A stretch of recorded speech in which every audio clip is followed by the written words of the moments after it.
Halo semuanya, selamat pagi, selamat siang, dan selamat malam kapanpun kamu dengerin podcast Ruang Bincang kali ini. Podcast Ruang Bincang dari Departemen Sosial Masyarakat BEM FTIC 2022 yang bisa kamu dengerin secara gratis dimanapun dan kapanpun loh, dengan topik seputar sosial dan masyarakat tentunya.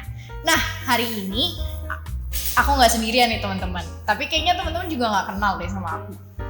Tapi kayaknya enakan kananku dulu deh yang kenalan, ya sih? Oke Za, aku mau sambil pantun nih Za. Boleh banget nih Kak Tela. Beli molen gaya retro, gue talent dari elektro. Oke, nah itu jadi teman-teman kenalin namanya Talent. Kalau aku sendiri atau kita biasa pakai gue lu anjay. Gue Risa dari Teknik Informatika. Nah, kita sekarang tuh lagi nggak sendirian nggak sih? Iya, kita nggak sendirian pastinya. Karena pasti bosen kan kalau misalkan dengerin suara kita Apalagi doang. nggak jelas banget juga kan. Bener banget, obrolan kita kalau misalkan cuma berdua nggak pernah penting. Langsung aja nih kita kenalan sama gestar yang udah dateng jauh-jauh ya nggak sih? Anjay, pokoknya aku kalau misalkan denger Mbak E ini cuma bisa bilang anjay gitu. Iya, kayak udah lost words banget gak sih? Udah gak tahu lagi mau ngomong apa gitu kan. Langsung aja kepada Mbak Safitri, boleh banget nih perkenalan diri. Halo semuanya, makasih ya kesempatannya untuk bisa diundang dan hadir untuk ngobrol bareng di podcast Ruang Bincang pada episode ini gitu. Oke, mantap banget. Nah, Mbak Safitri, tadi kan aku sempat nanya nih, kayak tadi datangnya jauh gitu kan. Emang sebenarnya dari jurusan apa sih Mbak? Ya aku dari Perencanaan Wilayah dan Kota, FTSPK ITS gitu. Jadi angkatan 21. Tuh udah keren kayak gini. Iya. Mbak E apa kabar 20? Oke, gak apa-apa. Agak menghina ya, tapi nggak apa-apa lah ya, saya terima gitu kan. Oke, terus gimana nih perkuliahan? Aman nggak? Atau Ya mulai masuk semester 3 ini udah mulai hektik banget ya. Kalau dari aku nih Mbak Mas, dari semester 1 2 semester yang udah aku lalui, semester 3 ini hektik banget sih. Banyak tugas, survei, terus banyak tugas, revisi, praktikum, post-test. Jadi ya hektik, lumayan hektik banget gitu. lu waktu semester 1, semester 2, semester 3 hektik itu? Enggak sih, lu santai terus dari semester 1 sekarang masih full senyum kayak gini. Kayak lanjut aja kali ya. Berarti nggak ada stres-stresnya? Ada, tapi disimpan sendiri lah. Disimpan sendiri, boleh. Aku mau nanya deh Mbak Safitri ini kan kayak sibuk banget nggak sih? Kayak kalau kita lihat Instagramnya tuh kayak sering ngonten, terus kayak sering ikut aktivitas di luar. Itu tuh nyeimbanginnya gimana sih Mbak? Gitu. Kayak kalau kita kan kayak hektik, dapat tugas sedikit langsung yang kayak anjir stres, aduh pusing gitu. Nah kalau Mbak Safitri sendiri gimana? Jadi kalau aku untuk menyeimbangkan antara kuliah dan dunia non perkuliahan, itu aku biasanya lakuin manajemen waktunya gitu. Aku jadwalin kesibukan apa yang udah pasti bakal aku lakukan. Terus juga biasanya aku itu nggak nunda-nunda pekerjaan. Itu yang menurut aku kuncinya sih untuk bisa seimbang. Karena kalau semisal dunia perkuliahan ini ya, kuliah sama non akademik gitu, itu menyeimbangkannya itu agak susah kalau kita menggunakan sistem SKS. Kalau jadi seorang deadlineer itu bakal susah banget. Karena kalau misal deadlineer kita nggak tahu ya, ketika kita udah di hari H nih, H-1 kita bakal mau ngerjain, ternyata di H-1 tuh bakal ada kesibukan lain. Nah jadi maka dari itu jangan jadi deadlineer, karena kita nggak tahu kesibukan kita ke depannya gimana, yang bisa membuat tugas kita jadi malah kacau gitu. Jadi mending dikurangin deadline-nya sih. Mantep banget, itu tips and trick banget lah ya. Opening podcast udah dapet tips and trick. Para pendengar jangan lupa dicatat. Nah bener banget, jangan SKS. Oke deh, boleh langsung lanjut aja, kita bahas sesuatu yang udah Safitri banget nih. Safitri banget. Ya Safitri banget. Apa nih Mbak? Pokoknya kalau misalkan udah dengar kata Safitri pasti lekatnya sama topik ini gitu. Ya sih. Denger nih ya, Saf, kamu tuh sempat ikut Duta Genre Jawa Timur nggak sih? Alhamdulillah. Duta Genre apa sih? Seperti apa? Jadi duta genre dari genre sendiri ya. Jadi genre itu adalah generasi berencana, merupakan salah satu program dari BKKBN yang dia itu bertujuan untuk menjadikan remaja itu supaya lebih bisa merencanakan kehidupan ke depannya. Mulai dari dia itu melanjutkan pendidikan, kemudian nanti melanjutkan karir. Jadi bagaimana remaja itu bisa terhindar dari triad KRR, yaitu pernikahan dini, seks bebas, dan juga nafsa. Jadi di sini dari duta genre itu menjadi role model bagi remaja supaya bisa menyebarkan ilmu lah yang aku dapatkan dari genre ini kepada sesama remaja, kepada teman-teman sekitar, teman-teman sebaya. Jadi remaja yang peduli pada remaja sekitarnya gitu sih. Kayaknya lu perlu banget gitu. Apalagi yang pernikahan ini kayaknya butuh bantuan ya? Enggak? Iya benar-benar. Butuh bantuan ya? Jadi tolong ilmunya ya bagi share. Iya.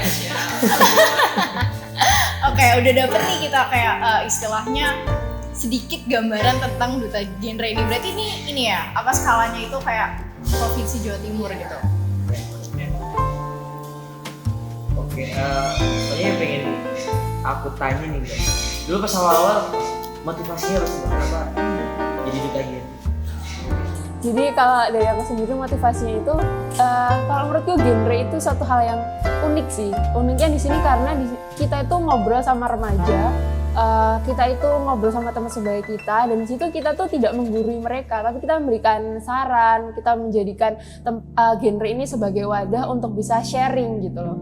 Dan dari genre itu sendiri banyak juga kegiatan-kegiatan sosial yang kita lakukan gitu, kayak roadshow, kemudian kegiatan-kegiatannya ini tuh melibatkan remaja gitu loh. Jadi remaja itu bukan hanya sebagai objek dari pembangunan ya, kalau misalnya kalau kita ngomong remaja itu tidak hanya cuma ikut aja enggak, tapi kita sebagai remaja itu juga berperan gitu loh, berperan dalam kegiatan, gimana kita bisa menciptakan kegiatan, kita terlibat di dalamnya. Jadi merupakan wadah untuk bisa aktif tuh menurutku dari genre ini gitu.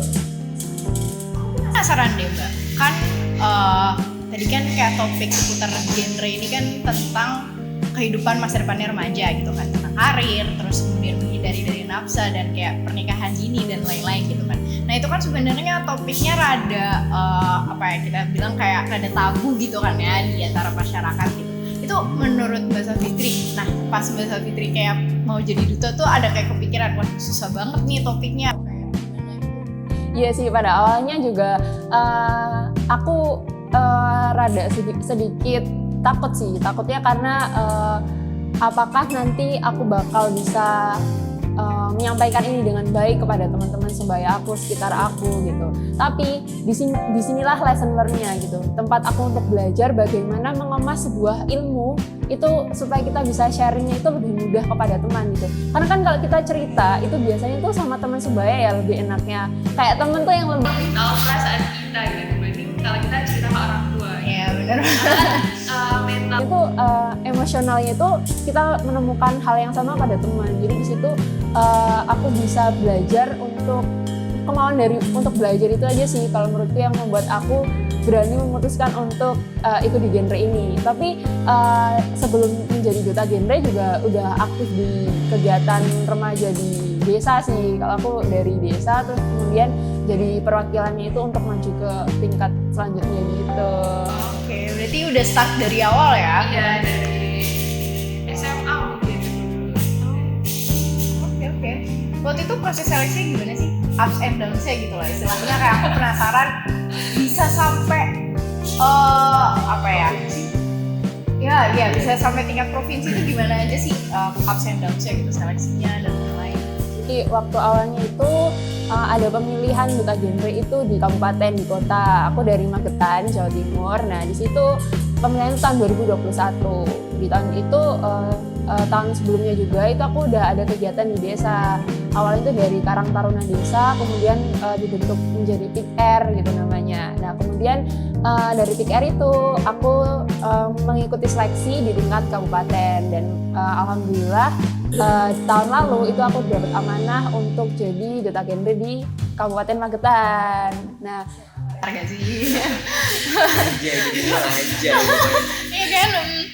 Oke, lanjut dari kabupaten itu. Selama 1 tahun aku mengabdi di kabupaten,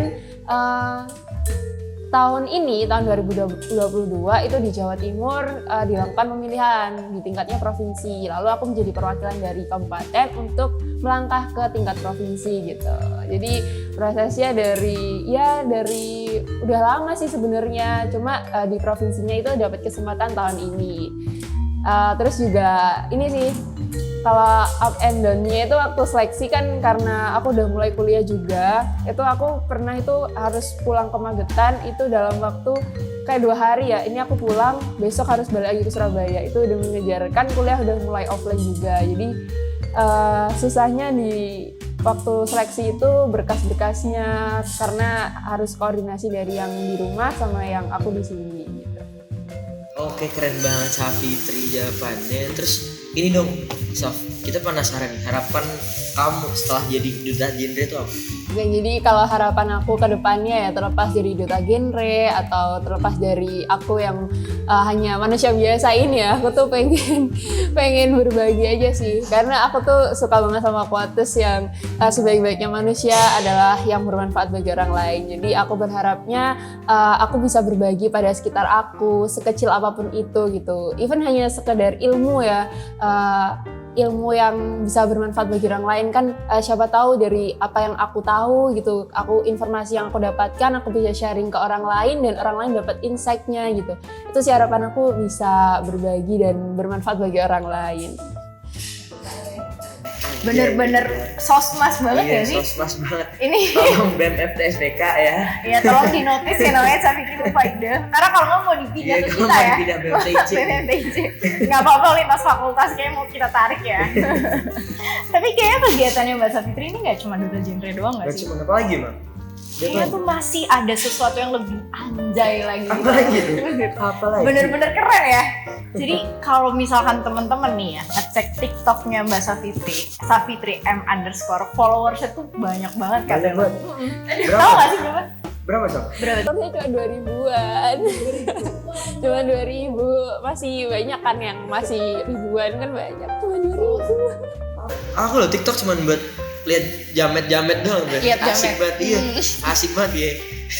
Iya, nggak bisa kepikiran gitu followers 2000 tuh Nggak gimana kepikiran caranya gitu. Itu gimana sih ceritanya kok bisa kayak sampai followersnya 2000 gitu? Jadi ini disclaimer dulu aja nih, kalau ini masih belajar juga kan, banyak kan yang lebih jago lagi nih konten-konten di TikTok. Jadi kalau aku awalnya itu aku suka konten gitu, kayak suka nge-video-video nggak jelas gitu loh, dan itu memenuhi memori kan. Nah aku kayak sering juga buka sosmed, buka TikTok ya terutama tuh. Nah, kenapa nggak konten-konten yang aku videoin ini aku buat aja, aku upload gitu. Akhirnya aku ngedit kayak gitu, dan akhirnya ya udah aku suka aja konten di TikTok. Jadi mulainya karena awalnya itu dari video-video nggak jelas yang ada di HP ini yang udah kerekam, kemana mau aku membuangnya, ya aku buatin konten. Sering FYP gitu nggak? Kalau udah ketawa gini berarti sering dong. Sering juga sih, cuma ya lumayan lah. Cerita dikit tuh, apa sih konten-kontennya? Kan kata kamu kayak dibuang gitu, maksudnya kayak konten yang ada di HP tapi sayang dibuang gitu kan. Nah itu kita penasaran gitu, apa sih sebenarnya? Jadi kalau konten aku itu di TikTok itu ada yang sharing gitu, terus sama kayak daily life gitu. Nah konten daily life inilah yang maksud aku dibuang gitu. Aku suka video-video nggak jelas, mungkin kayak aku TW kemana, jalan-jalan kemana, mungkin lagi kelas atau apa yang seru-seruan. Nah itu aku buat konten. Terus juga selain itu aku juga konten sharing. Nah di konten sharing ini aku membagikan sedikit ilmuku yang dari genre tadi, beberapa aku buatin konten seputar edukasi. Nah siapa tahu kan yang muncul nih di FYP orang, jadi orang bisa tahu nih informasi seputar genre. Saya itu juga pernah juga sharing seputar informasi masuk perguruan tinggi, sama tips-tips buat ada tes-tes masuk perguruan tinggi kayak gitu. Jadi kontennya aku terkait dengan daily life sama sharing-sharing aja sih sebenarnya. Isinya daging ya, berarti bukan yang gini-gini. Gini nih Len, Oh, iya. baru namanya memanfaatkan sosial media, bukan cuma buat nontonin Iya. kadang 1 jam bisa tuh kena genjutsunya TikTok, susah banget ya. Ini disclaimer Katelan doang ya, aku enggak. Oke, next apa deh yang pengen Katelan kepoin nih tentang Savitri? Ini deh, alasan awal dulu apa Saf? Kenapa seneng konten gitu? Alasan awal suka ngonten itu karena aku merasa terhibur aja sih gitu. Nggak tahu kenapa aku ngonten itu ketika aku lagi bad mood ya. Kalau lagi bad mood juga aku main HP ngedit itu aku langsung kayak seneng lagi aja gitu. Aku mendapatkan vibes dari apa yang aku dokumentasiin itu lagi gitu. Jadi aku bisa ngerasain momen yang saat itu aku rekam. Jadi di situ aku kayak ngerasa seneng aja gitu. Jadi menghibur sih untuk awalnya. Kenapa harus gitu? Karena menghibur. Aku ralat aja kata-kata tadi. Kalau emang kalian joget bikin seneng, bikin nggak apa-apa. Kalian bikin yang banyak nggak apa-apa. Iya kan? Iya, kadang menghibur diri dan orang lain pun kadang terhibur juga. Nggak salah. Bentar lagi Katelan followersnya 2K ya kak? Iya, tapi isi videonya begini semua. 20K dong. Oh iya. Oke, tapi berarti nggak pernah kayak yang stres gitu justru pas ngedit gitu kayak aduh kok malah jelek gitu hasilnya atau kayak gitu nggak pernah? Pernah sih kalau momen-momen ketika capek ngedit, capek bener-bener nggak ada ide. Nah biasanya tuh kalau waktu ngedit tuh paling capek di idenya sih, mikirin konsepnya aja gitu. Tapi kalau udah eksekusi udah lancar-lancar aja sih karena itu moodnya udah dapet. Kalau ngedit kan pasti nunggu mood ya biasanya. Iya benar. Oke. Nah aku pengen nanya nih, kan kayak kontennya Savitri itu bagus-bagus banget ya, kayak daily life, terus kayak OTW kemana. Terus aku sempet lihat juga yang kayak rekomendasi makanan di sekitar ITS. Nah itu kan kayak helpful banget buat kita gitu kan. Tapi pernah nggak sih Saf kayak kamu dapet kayak head speech gitu dari orang-orang atau kayak ya komen-komen yang gak jelas gitu? Itu pernah? Karena gini, kalau menurutku konten itu setiap apapun itu pasti punya seperti pisau, punya 2 mata gitu. Dia ada yang tajam, ada yang tumpul kayak gitu. Jadi dari konten yang aku buat pasti ada yang mendukung, ada juga yang enggak gitu. Biasanya ini contoh kalau aku buat konten makan. Nah, kalau menurutku kadang dengan harga segitu itu udah worth it lah gitu. Tapi menurut beberapa orang dengan harga segitu masih jauh gitu. Jadi ya menurutku dari head speech itu, menurutku bukan head speech juga sih, kayak mungkin dari mereka memberikan masukan, tapi caranya berbeda aja gitu. Itu kita filter aja gitu kedepannya untuk bisa buat konten yang lebih bagus lagi gitu. Jadi kalau ditanya pernah dapat head speech atau ujaran kebencian, ya pernah. Cuma ya kita ambil sisi yang baiknya aja lah gitu buat evaluasi ke depan gitu. Baik banget ya Savitri. Kalau yang sampai bikin overthinking, kalau nggak insecure gitu, nah kalau sekarang gitu. Iya, insecure ya. Overthinking. Yang bikin overthinking, nah ini sih sebenarnya kalau misalnya kita di sosial media itu ya, kita harus menjaga apa yang kita akan buatin konten kan, karena itu bakal menimbulkan pro dan kontra gitu. Jadi kalau aku overthinking atau enggak dari komen orang, sebenarnya nggak sampai overthinking banget, karena sebelum aku posting pasti aku udah mikir nanti aku kayaknya ketika aku posting ini bakal ada orang yang berargumen ini, ada yang argumen tentang ini. Jadi aku harus mempersiapkan untuk itu semua. Karena kalau sampai overthinking banget dari konten yang kita buat gitu ya, ini sih bakal menyita waktu kita untuk buat konten selanjutnya. Jadi kalau mau buat konten, pikir dulu lah apakah ini menimbulkan kontroversi. Kalau memang menimbulkan kontroversi yang bakal efeknya besar ya jangan gitu aja sih. Berarti kalau sejauh ini belum ada kayak yang unexpected reaction gitu, kayak istilahnya reaksi-reaksi yang kurang bagus tuh kayak kamu udah antisipasi gitu. Jadi pelajaran lah ya buat teman-teman di sini gitu. Kalau misalkan emang mau bikin konten TikTok yang begini-begini gitu kayak Mas Talent gitu kan. Itu kan kontroversial banget. Ya siap-siap aja gitu kan. Iya, ya benar-benar begitu. Oke. Terus ini deh. Tips and trick buat pendengar Savitri. Buat konten yang bisa menarik orang. Kalau dari aku ya, sebenarnya konten kreator kan banyak. Ada yang kalau bilang tadi joget-joget itu termasuk konten kreator juga. Dia konten kreator. Nah, ada juga konten kreator yang dia about daily life. Ada juga konten kreator yang edukasi gitu. Kan banyak ya jenis konten kreator. Tapi kalau dari aku, dari pengalaman aku, konten yang menarik itu konten yang berisikan informasi gitu. Kenapa? Karena orang kalau lihat video atau baca sesuatu pasti dia mencari apa sih intinya dari ini ini gitu. Jadi kita bisa ngasih informasi gitu. Isi kontennya itu memberikan informasi pada orang lain. Jadi orang lain tuh kepo sama konten kita. Terus juga kalau dari aku biasanya jangan ambigu kontennya. Maksudnya jangan bikin orang tuh mikir lagi gitu loh. Sama menimbulkan perspektif yang berbeda gitu. Kita tuh maksudnya tuh memberikan informasi ini tapi malah ambigu, orang lain nangkepnya yang lain gitu. Itu dihindari sih karena itu membuat orang konten kreator ini ambigu kalau buat konten kayak gitu. Jadi lebih dikurangi sih konten ambigunya. Jadi kan orang juga buka TikTok buat cari hiburan ya, nggak disuruh mikir kan. Jadi jangan disuruh mikir yang banget gitu. Terus sama kalau aku sih buat konten yang konsisten aja sih. Kalau misal emang dia punya bakatnya, dia ngerasa suka dance atau joget ya nggak apa-apa, konsistenin di situ aja gitu. Kemudian ingin explore ke yang lain juga nggak apa-apa gitu. Artinya konsisten aja dalam membuat konten. Dari konsistensi kita itu akan membuat kita tuh belajar mengevaluasi dari konten-konten yang bisa kita buat sebelum-sebelumnya. Kenapa sih lo nggak pernah FYP sebelumnya gitu? Akhirnya ketika udah terbiasa, kita udah konsisten, kita tahu kurang kita di sini. Gitu. Akhirnya kita bisa achieve apa yang kita harapkan itu ke depannya. Mantep banget ya. Berarti kayak Savitri nggak pernah kayak kepikiran, misalkan tren TikTok nih lagi kayak yang joget-joget gitu. Berarti kayak Savitri nggak pernah yang kayak kepikiran, biar aku FYP atau kayak biar aku masuk ke FYP-nya orang gitu. Aku mengubah jalur kontenku ke joget-joget gitu nggak pernah ya? Sebenarnya kalau aku buat konten itu kan pengen sharing aja sih sama ngisi waktu. Jadi kalau aku buat joget-joget, kalau di TikTok itu biasanya buat seneng-seneng aja sih, nggak yang diposting. Biasanya aku private sih kalau yang itu gitu, karena aku nggak bisa joget sih sebenarnya.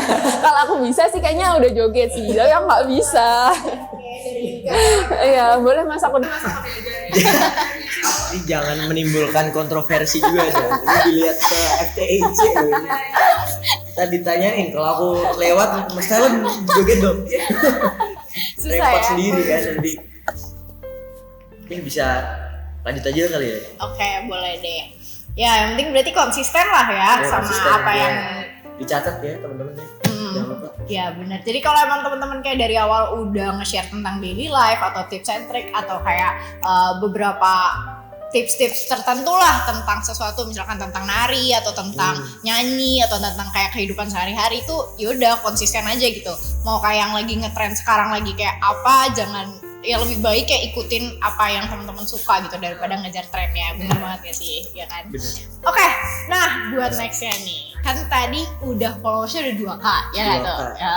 Semua orang kalau dengar kata Savitri itu linknya sama kata apa Kak? Genre. Anjay. Oh iya. Aduh, gimana? Sorry, kurang briefing. Di briefing dulu makanya kalau mau podcast ini. Susah ya. Oke nih, Kak Telan kan tadi udah denger nih cerita dari Savitri gitu kan, kayak istilahnya followersnya nih udah 2K gitu kan. Udah bener-bener semua orang kayak kenal lah ya harusnya sama namanya Savitri Mufaidah gitu. Ya sih kan. Terus kayak kata-kata Telan tadi tuh, kalau misalkan denger kata Savitri nyambungnya sama kata apa Kak? Aku mau jawab genre, tapi tadi kan di briefing salah kan? Anjay. Oke, ya bener, nyambungnya salah kata anjay. Oke, nah karena kayak gitu kan kayak kita bisa bilang lah ya kalau misalkan Kak Savitri ini istilahnya udah public figure lah buat orang-orang gitu. Nah menurut Mbak Savitri sendiri tuh penting gak sih outfit atau kayak penampilan lah kampus gitu? Penting gak sih? Penting gak? Kalau dari aku, penampilan itu penting atau enggak? Penting banget kalau menurutku. Kenapa? Karena ada pepatah Jawa yang mengatakan ajening diri ono ing lati, ajening rogo ono ing busono. Itu maksudnya kalau kita ingin dihargai, kita ingin dihargai sama orang, itu ada di apa yang kita ucapkan.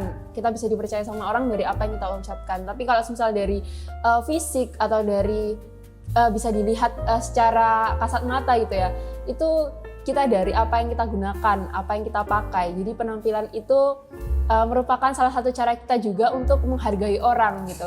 kalau kita mau ketemu sama orang gitu ya, kita menggunakan pakaian yang ya kita menggunakan pakaian apa itu cara kita menghargai orang itu gitu. Selain itu juga penampilan itu merupakan salah satu kita untuk menikmati momen atau sebuah acara yang akan kita lalui gitu. Jadi kalau menurutku penampilan penting atau enggak, penampilan tuh penting banget sih kalau menurutku.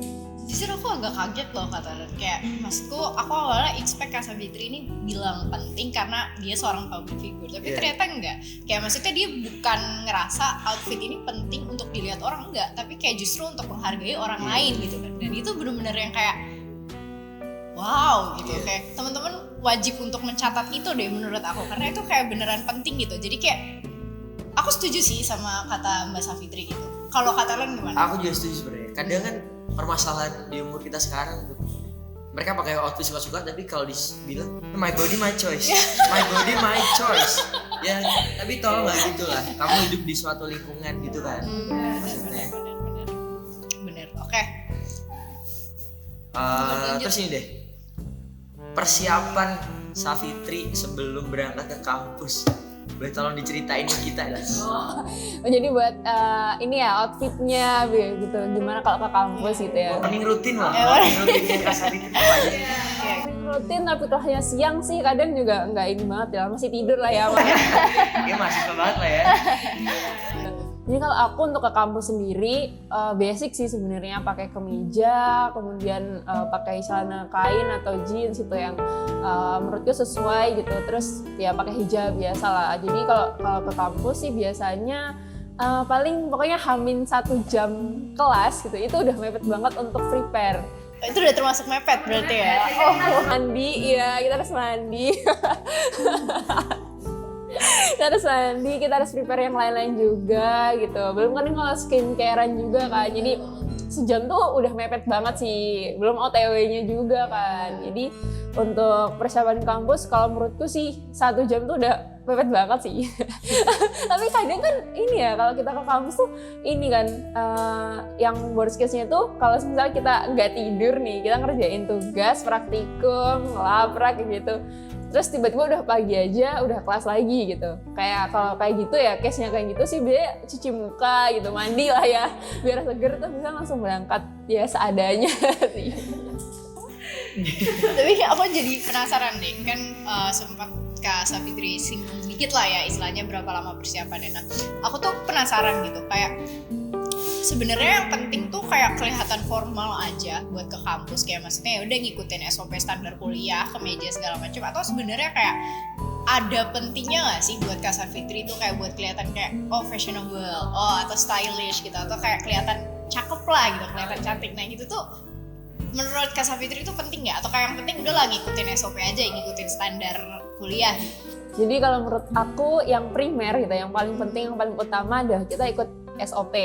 Nah kalau ingin terlihat seperti apa kita, itu merupakan sekunder yang kedua gitu. Jadi opsional dari orang. Kalau dari aku tergantung situasi dan momennya. Kalau biasanya di hari itu aku ya biasanya kalau malam ya aku mikirin besok aku bakal ketemu siapa aja, misal kalau di kampus. Nah jadi kalau dari apa yang aku pikirkan itu, aku bisa mikirkan outfit yang akan aku pakai itu ini. Misal kalau aku emang bakal ketemu, misal nih kalau aku di kampus, kemudian siang aku harus pindah ke tempat lain lagi gitu, itu biasanya aku bawa baju ganti karena nanti aku bakal menghadiri acara ini, jadi acaranya pindah ke acara formal kayak gitu. Jadi kalau untuk style ke kampus itu yang paling primer gitu ya, yang paling penting adalah kita ikut SOP. Kalau untuk ingin terlihat stylish atau ingin terlihat feminim, terlihat ini, terlihat itu pilihan kembali pada orang masing-masing gitu.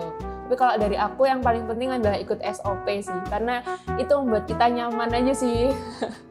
Bener, jujur aku cukup kaget loh masih dengar jawabannya Kak Savitri, karena kayak kemarin aku sempat wawancara beberapa orang gitu kan, dan kayak ada yang beberapa jawabnya kayak outfit nggak penting, outfit kayak yaudah terserah kaosan atau kayak celana panjang kayak ngawur aja gitu kan. Dan aku mikir kayak ini sebenarnya penting nggak sih, apakah kita cukup ikutin SOP atau gimana gitu. Dan aku jujur setuju sih sama kayak katanya Kak Savitri, yang penting kayak paling penting adalah kita sesuai sama SOP di lingkungan tersebut gitu kan. Kalau di kampus ya berarti SOP-nya kampus, kalau di acara lain berarti kan SOP-nya acara lain gitu kan. Untuk terlihat stylish atau enggak itu berarti balik lagi ke pilihan orang tersebut gitu. Kalau Kak Telo gimana sih outfit kampus? Aku dengar Savitri jawab kayak ngerasa terbelakang. 1 jam jam tuh udah mepet. Biasanya kata lu gimana? Aku 15 menit kelas jam 7, 15 menit tuh udah senang banget tau bangun 15 menit sebelumnya. Sulit ya. Terus kalau outfitnya gitu? Outfit tergantung yang udah kelar laundry sih. Yang udah selesai yang mana aku pakai lah. Ya agak sulit ya, oke. Mungkin bisa naik saja. Iya. Kalau udah kayak gitu sulit ya. Oke, nah terus aku penasaran nih. Kira-kira outfit yang cocok buat ngampus. Tapi sebenarnya udah kejawab lah ya tadi. Yang jawab iya. Ini ada juga sih yang lain yang paling penting dari outfit saat ngampus adalah kita harus menyesuaikan sama matkul kita. Oh gitu ya. Nice. Oh gitu. Gimana nih maksudnya gimana Gitu. Karena gini, kalau misal aku ya dari anak PWK ini biasanya sering survei kan aku ke lapangan kayak gitu. Jadi outdoor itu ada kegiatan outdoor, ada kegiatan indoor kayak mungkin analisis datanya itu indoor. Kemudian dari aku juga di departemenku juga biasanya juga survei ke instansi kayak ke pemerintahan kayak gitu. Jadi outfitnya itu kita sesuai sama matkul juga. Kalau semisal emang matkulnya nih lagi ada kegiatan survei lapangan, ya jangan pakai yang ribet-ribet karena kita bakal ada di lapangan gitu. Surveinya nanti kita bakal ke alun-alun nih. Jadi kita karena di alun-alun tuh panas kita bawa topi, bawa payung, kemudian pakaiannya tuh jangan yang gelap karena nanti itu nanti menyerap panas kan kalau gelap-gelap. Jadi yang agak terangan supaya kita nggak kepanasan di tengah teriknya Surabaya gitu. Terus outfit lagi kalau misal ke kampus nih, ternyata nanti di kampus setelah ke kampus nanti kita bakal survei ke instansi. Jadi kita pakaiin lebih nanti bawa yang formal karena kita bakal ketemu dengan dinas kayak gitu. Jadi sesuaikan outfitnya kan sama matkul yang bakal ditemuin juga. Kalau lagi praktikum jangan pakai yang ribet-ribet. Kita kan pakai jazz lab gitu kan. Elektro kesetrum nanti.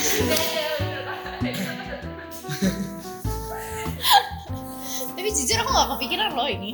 Bener-bener kadang kalau misalkan milih outfit yaudah kalau kata-kata apa ya udah selesai dulu aja gitu kan ya. Kadang kalau sempat ya pengen stylish dikit, tapi kayak pertimbanganku terhadap mata kuliah tuh kadang kayak jarang. Dan ini kayak insight baru banget sih, kayak bener apa yang dibilang Kak Safi. Aku setuju. Oke, udah dilanjut Kak Taylor? Boleh deh. Terus sekarang yang outfit pernah nggak ngerasain Savitri outfit yang nggak cocok atau kalau kata orang cringe? Iya. Cringe. Apa sih nggak nyambung yang gitu? teraneh gitu. Apa sih ini outfit apa sih? Iya. Itu pernah ngerasa gitu nggak Savitri? Aku sendiri gitu. Ngelihat orang atau di aku? Kalau diri sendiri. Diri sendiri pernah nggak ya? Kayak pernah waktu itu momennya itu ada kegiatan lapangan, kegiatan offline sih, acara kegiatan offline gitu. Tapi di situ aku salahnya itu aku harusnya bisa pakai celana training kan. Nah waktu itu aku pakai celana hitam yang kain. Nah itu kayak menurutku agak aku salah kostum di sini gitu. Karena aku di lapangan pakainya celana kain gitu. Even celana kainnya tuh agak longgar gitu ya, tapi tetap gak enak kan kain kalau dipakai di lapangan kayak gitu. Ya jadi pernah sih kalau mengalami hal itu gitu.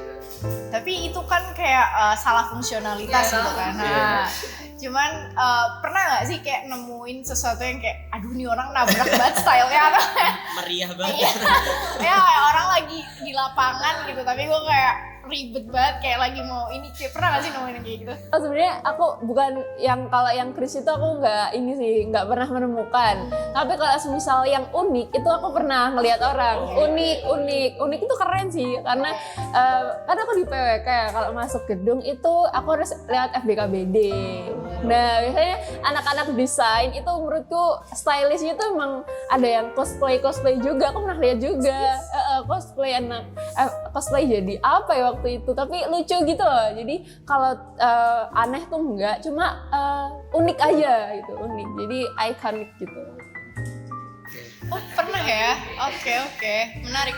Tapi kayak menurut Savitri itu aneh gak sih? Kan kayak tadi kan yang primer adalah kita mengikuti SOP atau standar kuliah lah istilahnya kayak gitu. Tapi kan misalkan Kak Taylor nih yang disesuaikan itu adalah yang dipertimbangkan yang mana yang udah selesai laundry gitu kan. Terus misalkan kayak ternyata yang selesai laundry tuh kemejanya warna pink gitu, terus kayak celananya warna kuning gitu kan. Cosplay Patrick sama SpongeBob tuh cosplay. Kayak yang bener-bener beda gitu loh, Saf. Nah menurut Savitri kayak gitu tuh perlu jadi bahan pertimbangan gak sih? Kayak warna atau kayak style, ya itu kan jatuhnya style kan ya, meskipun dia udah mengikuti SOP gitu kan, tapi kan ini style juga gitu. Nah menurut itu tuh gimana? Udah. Udah kalau kayak gitu, aku menarik lagi ke diri aku sendiri sih. Kalau aku sendiri itu aku salah satu pertimbangan aku memilih outfit selain standar SOP gitu ya. Itu aku juga mempertimbangkan warna gitu biar nggak nabrak kayak gitu. Tapi kan kadang ada ya orang yang semisal dia tuh memang stylenya seperti itu gitu, yang dia suka yang eye catching, suka yang ngejreng kayak itu, emang ada orang kayak gitu. Tapi kalau menurutku itu nggak masalah selama kamu pede. Intinya dalam itu adalah pede sama apa yang kita pakai gitu. Ketika kita pede dan kita enjoy, orang lain juga bakal enjoy. Ketika kita nggak pede gitu, orang lain juga kayak ngeliat, ih ini anak kenapa sih gitu. Jadi Nah, oke. Aku penasaran nih, kalau misalkan dari Kak Safitri sendiri nih ya, kan kalau misalkan kuliah atau ngampus itu kan istilahnya tuh dituntut untuk formal lah ya, SOP-nya kan formal atau standar kuliah. Nah, kalau misalkan Kak Safitri milih outfit, apa aja sih sebenarnya yang dipertimbangin gitu? Kalau stylenya Kak Safitri sendiri, siapa tahu nih dari teman-teman bisa ngikutin gitu kan, biar kelihatan kayak cantik terus nih kayak Safitri ya kan sih? Kayak gimana sih biar kelihatan tetap stylish gitu? kalau dari aku sendiri ya ini tipsnya, kalau dari aku yang simple sih kalau aku sukanya kayak yang aku memilih outfit itu dari pertimbangan aku adalah warna dan juga model. Kalau misal modelnya itu yang bermotif nih bajunya, jadi aku untuk jilbab, kemudian untuk celana atau bawahan itu aku nggak yang bermotif, jadi nanti kesannya biar nggak nabrak. Jadi yang kalau misal bermotif itu ketemunya sama yang misal nih jilbabnya yang bermotif, berarti untuk bajunya nanti aku lebih suka yang dia polos saja gitu. Terus pertimbangan selanjutnya itu warna sih biasanya aku. Yang kayak tadi mungkin ya yang warnanya pink sama kuning itu nggak masalah sebenarnya, itu style orang seperti itu. Tapi kalau dari aku sendiri aku suka dengan yang simple gitu, yang kayak mungkin hitam sih, aku sering pakai itu hitam, sama kayak warna-warna untuk baju biasanya warna putih kayak gini gitu ya. Itu biasanya aku pilih baju itu yang polos-polos aja sih gitu. Terus untuk bawahan sering hitam sama warna gelap sih. Biar kalau aku sih lebih suka itu karena mudah untuk di mix and match ya. Boleh. Berarti kayak kalau dari Kak Safitri sendiri pengennya lebih ke yang monokrom lah ya, kayak warna-warna hitam, putih gitu, atau earth tone gitu. Ya, bukan kayak cewek kue gitu. Enggak. Kadang boleh sih jadi cewek kue, tapi lebih sering jadi cewek mamba. Cewek mamba. Kalau yang outfit nggak cocok dan keren dikomentari sejauh ini ya yang tadi sih yang pakai celana hitam itu aku dikomentari sih, kamu kok pakai celana itu gitu. Pakai celana kain yang waktu di lapangan nih gitu. Tapi ya aku akhirnya karena itu nggak gerak-gerak banget ya udah pede aja lah, ya udah gitu. Oke, nggak kerasa kita udah ngobrol banyak banget gak sih sama Kak Safitri? Kayak banyak banget soalnya kayak topik-topik yang seru yang benar-benar kayak kita dapetin dari Kak Safitri gitu, dari pembicaraan dari Kak Safitri yang nggak sih Kak? Daging banget ya, berisi banget gitu ya. Nah aku kalau gitu langsung aja kali ya, mungkin ada closing statement dari Kak Safitri buat teman-teman FTIC nih yang dari tadi udah setia nontonin kita. Ini untuk pesan aku nih, nggak pesan juga sih sebenarnya, untuk sharing aja nih. Terlepas dari siapapun kita, apakah kita tuh public figure atau bukan, kita mahasiswa ataupun siapapun kita, penampilan itu hal yang penting gitu. Kenapa? Karena dari penampilan itu merupakan cara kita untuk menghargai orang yang bakal kita temui. Penampilan juga merupakan salah satu cara kita untuk bisa menikmati momen yang akan kita lalui. Misal kalau kita diundang dalam acara pernikahan atau ulang tahun gitu ya, kita nggak mungkin kan menggunakan pakaian yang biasa gitu ya, yang biasa kita gunakan sehari-hari, karena cara kita menghargai yang mengundang kita, dan kita menggunakan pakaian yang memang kalau mereka ada dress code ya kita gunakan dress code-nya, dan kita melalui momen itu dengan pakaian yang sekiranya kita memang nyaman gitu. Jadi terlepas dari apapun, siapapun kita, penampilan itu penting banget, dan gak harus dengan yang mewah atau dengan yang mahal, cukup dengan yang buat kita nyaman dan bisa sopan sih, yang bisa diterima sama orang. kayak perlu banget dinotit nih buat temen-temennya nggak sih? Ya kan? Catat banget. Siap. Oke, aku mengucapkan banyak terima kasih ya kita lah ya dari Sosmas BMFTIC mengucapkan banyak terima kasih buat Mas Faida yang udah mau hadir di podcast Ruang Bincang.